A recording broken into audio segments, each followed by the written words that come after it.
part 14 of sharing my life story because this is so much easier than writing another book.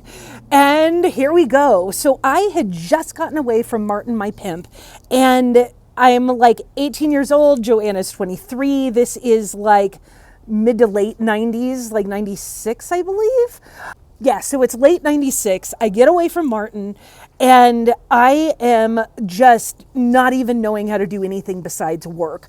I am working, stacking shit tons of cash.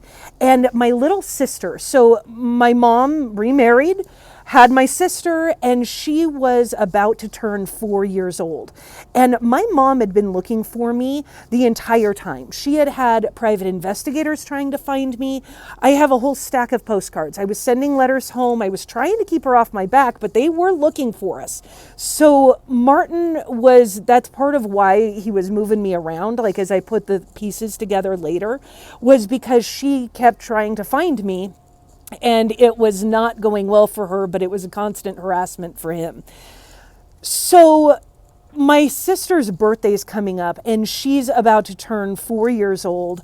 And I just wanted to see my mom, and I wanted to see my mom. Like I wanted to see my sister and like reconnect. So I take that rental car and I filled the entire back with presents. Like I bought every single Barbie known to man. I bought clothes.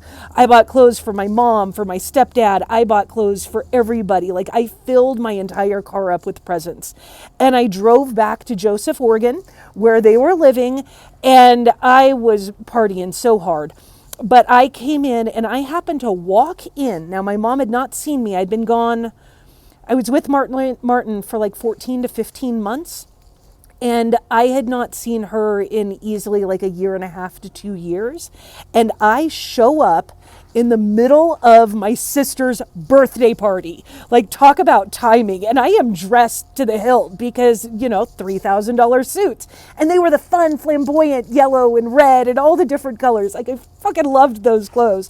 We're doing it again because I've done $30,000 to $50,000 months before. And that's the direction I'm going. Anywho, I walk in the middle of the birthday party and my mom is just floored. She's just wraps her arms around me. I have a few pictures from showing up because it was really emotional.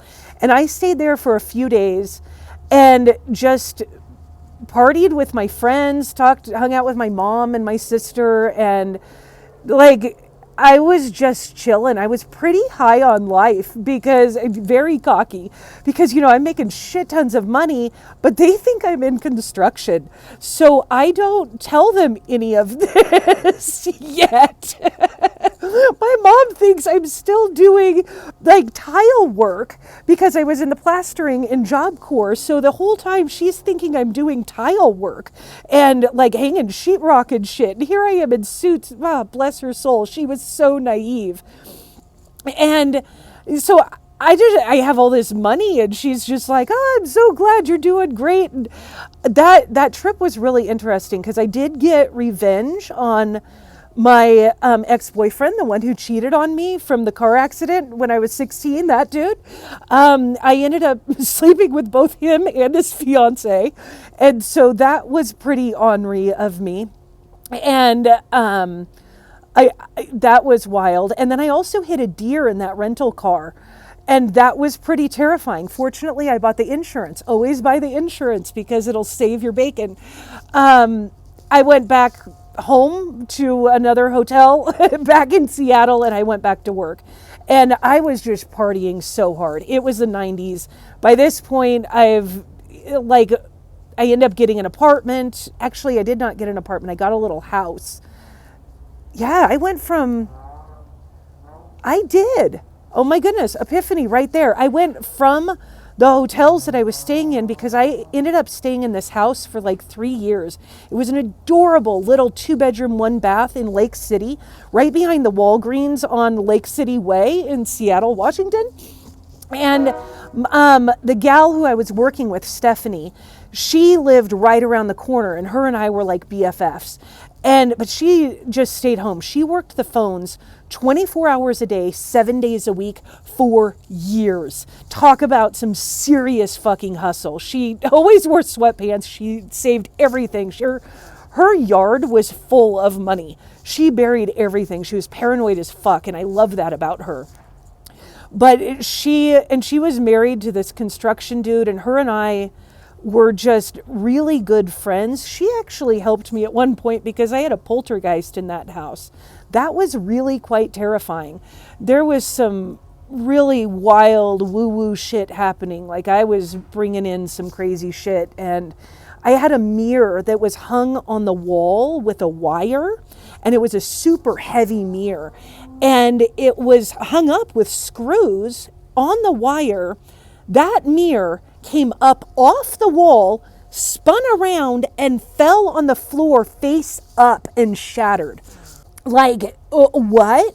So she came and cleared my house and got rid of my poltergeist. There was some weird spiritual stuff that happened there. But I partied so hard for like the next 3 years. I was making shit tons of money. I went to every single concert, like everything from Ozfest. I saw the last round of Black Sabbath, to Pearl Jam was unfucking real. Beastie Boys, where we all stormed the stage up in Canada. Like, I would go down and party in San Francisco just to do an 8-ball at Quay Tower and drive back home. God, that was when I mixed the Midol and Sudafed. I was just partying, and like, we were making shit tons of money, and I had an old camcorder. I was filming absolutely everything. Like, we had so many house parties because it was just wild. It was so wild. I ended up one of the gals that worked, because I'm helping like teach everyone how to do this, and how we called it the Great American Scam. We were just taking money from so many dudes, and it was the most freeing thing in the world. Like, we all had bouncers. So I had a bouncer because you would need basically like a getaway car. You piss a dude off, and it's like, if they're not gonna whack it in the next 5 minutes and be done, then I would just leave. And there were so many times I had to run out of my house, run out of their house, like butt naked, and I just jump in the back of my car. I ended up getting a 94 Mustang GT convertible, bright yellow with leather interior. I fucking loved that car. I was hot as shit. I'm still hot. But back then, oh my God, I was unstoppable. Making so much money, just having the time of my life, ripping dudes off or letting them whack it, whatever. There were some guys that I would pretend to be my twin sister and get them a second time. Like, because at this point, Stephanie has a computer, so she's keeping a database of who's dangerous, who isn't, who's seen who, because she's got to mix the girls up. And I would go see, there was a couple dudes that I got 3 times, just pretend to be someone else, because I knew I'm walking into someone that I've seen before, and I'd get them again. We used to joke also that the Vice Squad had a life-size picture of me on the wall. Do not give money to this woman, because I had gotten the police a couple times. But because I wasn't doing anything wrong, what would happen is every time she'd send me out, I was like, please send me to all the Vice calls, because I would go out and I just love to fuck with the cops. The first few times I got the money, but then when I'd walk in the hotel room, they would immediately just come out of the closet and come through the other door, and they're like, okay, go home. Like, I wasn't breaking any laws, and so they couldn't do anything. Fuckers. It was wild. So that just went on for a few years until right around my 26th birthday, or Joanna's 26th birthday. And for my birthday, I went on a 3-day bender. Like, I got so loaded. We partied so hard. And when I woke up the next day after the 3-day bender, I had the craziest dreams, and it was absolutely fucking terrifying. And that's what comes next. So we'll talk to you soon. Bye.